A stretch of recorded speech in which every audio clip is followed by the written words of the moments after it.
세월호 참사 진상규명 활동을 방해한 혐의로 재판에 넘겨진 이병기 전 대통령 비서실장과 조윤선 전 정무수석에 대해 법원이 모두 징역 1년에 집행유예 2년을 선고했습니다. G20 정상회의 기간 문재인 대통령과 아베 총리의 한일 정상회담이 무산됐습니다. 청와대 고위 관계자는 우리는 만날 준비가 돼 있지만 일본이 준비가 안 된 것 같다고 말했습니다.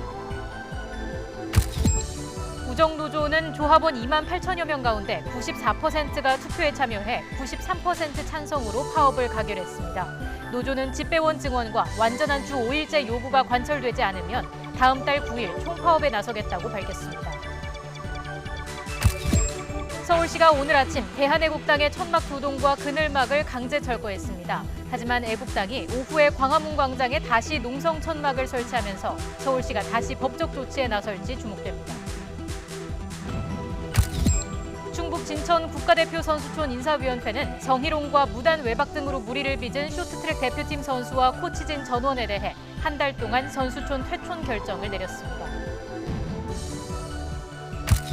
서울의 낮 기온이 32도까지 오르는 등 폭염특보가 서울과 경기, 강원 영서, 경북 내륙 등으로 확대됐습니다.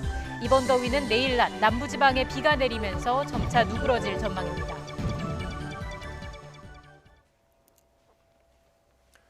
G20 정상회의 기간에 문재인 대통령과 아베 일본 총리가 만나는 한일 정상회담은 결국 성사되지 못했습니다. 청와대는 문재인 대통령이 모레부터 2박 3일 일정으로 참석하는 일본 오사카 G20 정상회의 때 한일 정상회담은 열리지 않는다고 밝혔습니다. 청와대 고위 관계자는 오늘 기자들과 만나 우리는 항상 만날 준비가 돼 있지만 일본은 준비가 안 된 것 같다고 말했습니다. 강경화 외교부 장관은 한국 대법원의 일본 강제징용 관련 배상 판결에 대해 일본이 보복 조치를 한다면 가만히 있을 수 없다고 강조했습니다. 일본 제철이 가진 포항제철 주식의 매각 배당금이 강제 집행될 경우에 일본의 보복이 우려된다는 자유한국당 유기준 의원의 질의에 대한 답변이었습니다. 국회 외교통일위원회에서 나온 강 장관 입장 확인해 보시겠습니다. 외교 당국으로서는 그런 상황이 발생하지 않도록 면밀히 준비를 하고 협의를 하고 있습니다. 보복 조치가 있을 경우에는 저희도 가만히 있을 수는 없을 것으로 생각이 됩니다. 자유한국당의 거부로 국회 정상화 합의가 불발된 데 대해 더불어민주당은 한국당이 패망의 길을 선택했다며 재협상은 꿈도 꾸지 말라고 했습니다. 이에 대해 한국당은 넓은 마음으로 재협상에 나서달라고 요구했습니다. 차례로 직접 들어보시겠습니다. 자유한국당은 공존의 길을 외면하고 끝내 오만과 독선의 길, 패망의 길을 선택했습니다. 가짜 태극기 세력과 소수 강경파의 극우 맹동주의에 발을 묶고 합리적 보수로 나올 수 있는 일말의 가능성마저 걷어차 버렸습니다. 시간이 지나면 마치 아무 일이 없었다는 듯이 새로운 협상이 가능할 거라는 착각은 꿈도 꾸지 마시기 바랍니다. 이 합의가 무효가 됐기 때문에 민주당과 재협상을 하도록 하겠습니다. 추인을 조건으로 하는 조건부 합의였고 이 부분에 대해서는 어제도 다 이야기를 하지 않았습니까? 저는 이제는 민주당이 우리 의원님들의 의견 또 그것이 바로 국민들의 의견이라고 생각을 합니다. 책임 있는 여당으로서 좀 더 넓은 마음으로 재협상을 해야 되지 않나 이렇게 생각합니다. 예. 서울시가 우리공화당으로 이름을 바꾼 대한애국당의 광화문 농성 천막을 46일 만에 철거했습니다. 이 과정에서 양측이 충돌해 50여 명이 다쳤습니다. 그리고 철거 몇 시간 뒤에는 대한애국당이 천막을 다시 설치했습니다. 류충섭 기자가 보도합니다. 동이틀 무렵 광화문 광장에 서울시와 용역업체 직원 등 900여 명이 모여들기 시작합니다. 옛 대한애국당이 박근혜 전 대통령 석방을 요구하며 설치한 농성 천막을 철거하기 위해서입니다. 이에 맞서 당원과 지지자 등 300명이 서로 팔짱을 끼고 천막을 에워쌉니다. 긴장이 흐르더니 행정 대집행, 즉 강제 철거에 돌입하자 양측이 격렬하게 충돌했습니다. 대한애국당 측은 물과 소화기를 뿌리며 거세게 항의했습니다. 몸싸움 과정에서 50여 명이 다쳤고 그중 40명은 병원으로 옮겨졌습니다.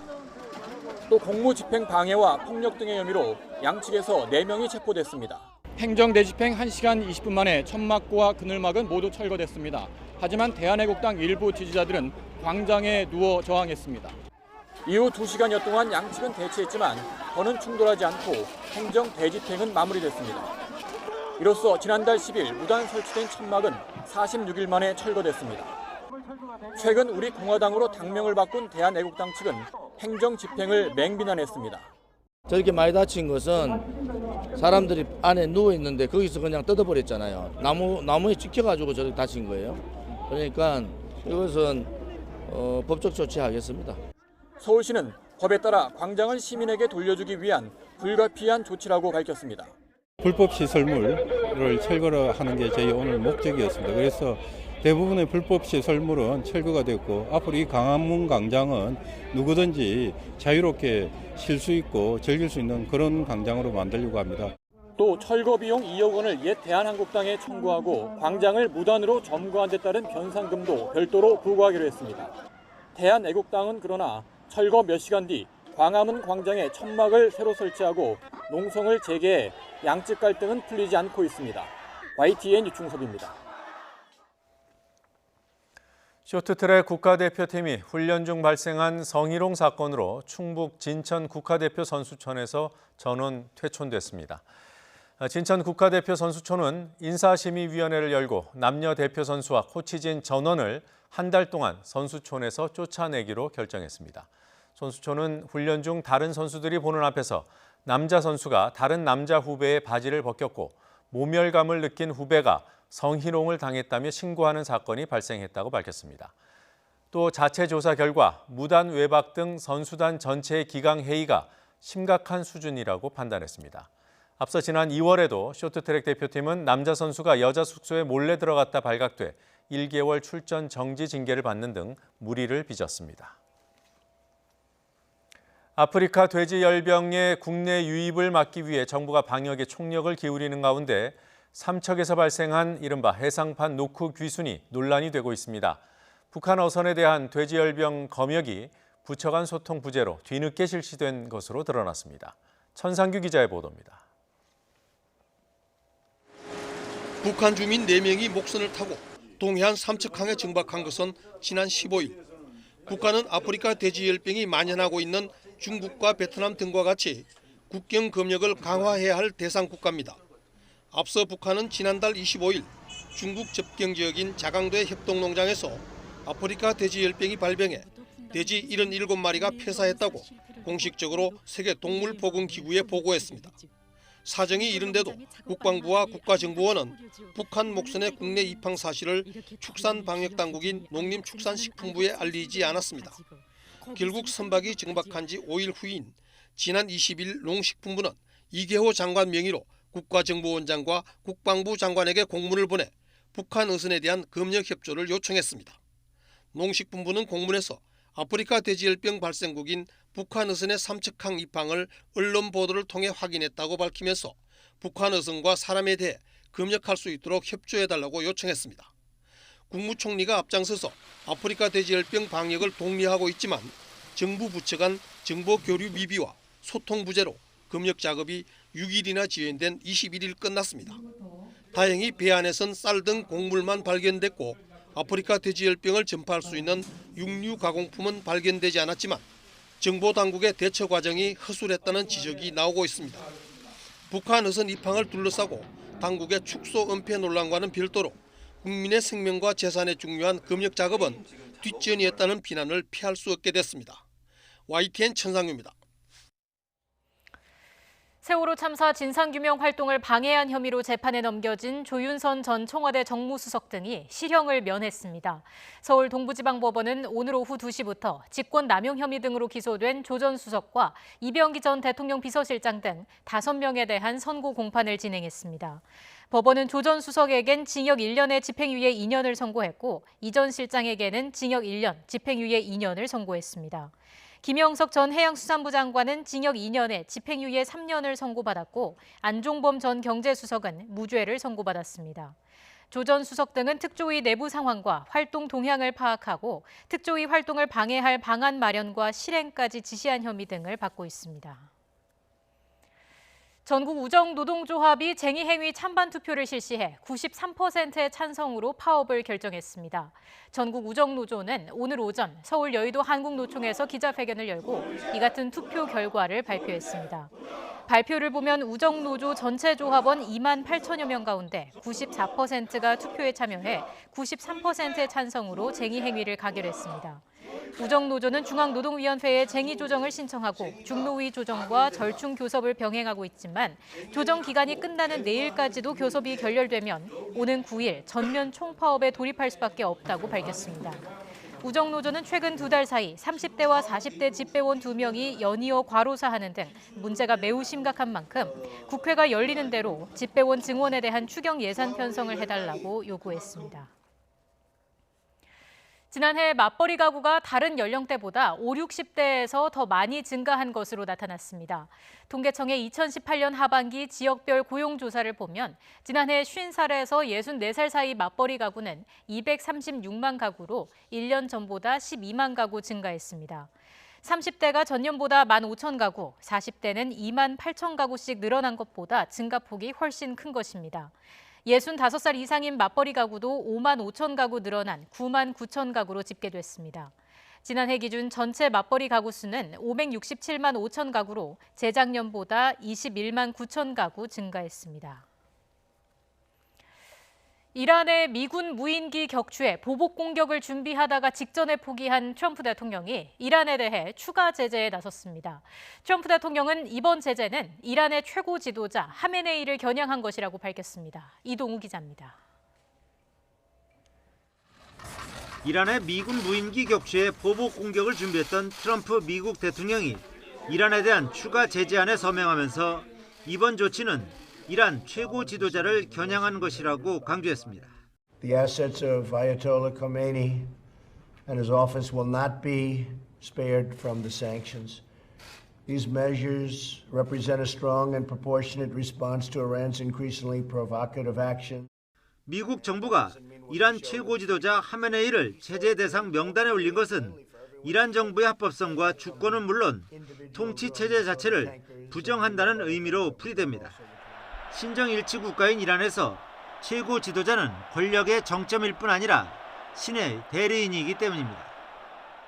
이번 조치로 이란의 자산 수십억 달러를 추가로 동결할 것이고 이는 이란에 상당한 고통을 안길 것이라고 문우신 재무장관은 전망했습니다. We've literally locked up tens and tens of billions of dollars. These sanctions will come along with additional entities where people are hiding money. So no, these sanctions are highly effective. 또 이란 지상군 사령관 등 군 주요 인사 8명도 제재 대상이며 곧 자리프 이란 외무장관까지 포함될 것이라고 밝혔습니다. 트럼프 대통령은 이란 핵 갈등이 협상으로 해결되기를 희망한다고 밝혀 이번 추가 제재를 통한 최대 압박 전략으로 이란의 협상 테이블 복귀를 도모하겠다는 의사를 내비쳤습니다. 한편 폼페이오 미 국무장관은 사우디아라비아와 아랍에미리트를 방문해 중동과 유럽, 아시아를 아우르는 국제 동맹의 구축을 촉구하는 등 이란 고립 정책을 강화하고 있습니다. 미국과 이란 간의 긴장이 고조되면서 국제사회는 사소한 실수가 전쟁을 촉발할 수 있다는 점을 우려하며 긴장 완화를 촉구하고 있습니다. YTN 이동호입니다. 한국 천주교 주교회의는 오늘 오전 임진각 평화누리공원에서 8년 만에 처음으로 전국 규모의 한반도 평화기원 미사를 열었습니다. 염수종 추기경의 주례로 진행된 오늘 미사에는 천주교 민족화해위원회를 비롯해 전국의 남녀수도회와 선교회 등에서 2만여 명이 참여한 것으로 추산됩니다. 한국 천주교 주교회의의 김희중 대주교는 오늘 미사 강론에서 6월 마지막 즈음에 있을 한미 정상 간의 만남이 주님의 뜻에 따라 한반도 평화와 통일로 나아가는 데 의미 있는 징검다리가 되기를 바란다고 말했습니다. 또 한국전쟁 발발 70년을 맞이하는 내년이 새로운 일치와 평화의 시대를 여는 은총의 원년이 될 수 있도록 기도하자고 당부했습니다. 천주교는 매년 6월 25일을 민족의 화해와 일치를 위한 기도의 날로 정해 전국 성당에서 남북 통일 기원 미사를 봉연해 왔는데 임진각에서 전국 규모의 한반도 평화 기원 미사를 연 것은 지난 2011년 이후 처음입니다.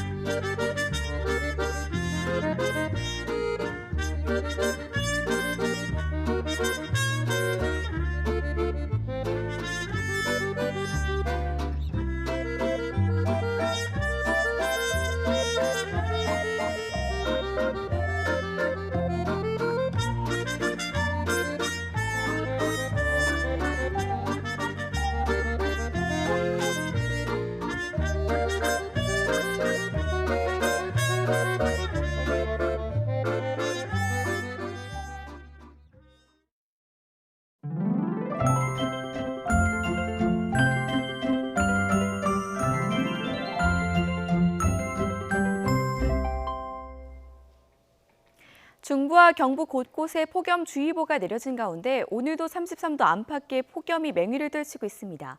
비공식 기록으로 경북 경산, 하양읍의 기온이 34.9도까지 올랐고요. 홍천 33도, 서울도 32.1도까지 올랐습니다. 이번 폭염은 내일과 모레 제주도와 남부지방에 올해 첫 장맛비가 내리면서 점차 누그러지겠습니다. 이후 장마 전선은 잠시 남아있다가 주말에 다시 북상해서 제주도와 남부지방에 또 한 차례 비를 뿌릴 전망입니다. 지금은 남부지방으로만 장맛비 예보가 나와 있지만 오늘 오후 5시 예보에서는 장맛비가 중부지방으로 확대할 가능성도 있으니까요. 앞으로 발표되는 기상 정보를 계속해서 확인하시는 게 좋겠습니다. 비는 내일 새벽 제주도를 시작으로 낮에는 남부지방으로 확대할 전망입니다. 예상되는 비의 양은 제주와 경남 해안에 20에서 60mm, 그 밖에 남부지방에 10에서 40mm입니다. 내일도 중부지방을 중심으로 30도로 웃도는 무더위가 계속되겠습니다. 서울 낮 기온 32도, 부산 26도, 평양은 30도로 예상됩니다. 지금까지 날씨 정보였습니다. 더 뉴스 마칠 시간입니다. 저희는 내일도 진실의 한 발 더 다가가겠습니다. 고맙습니다.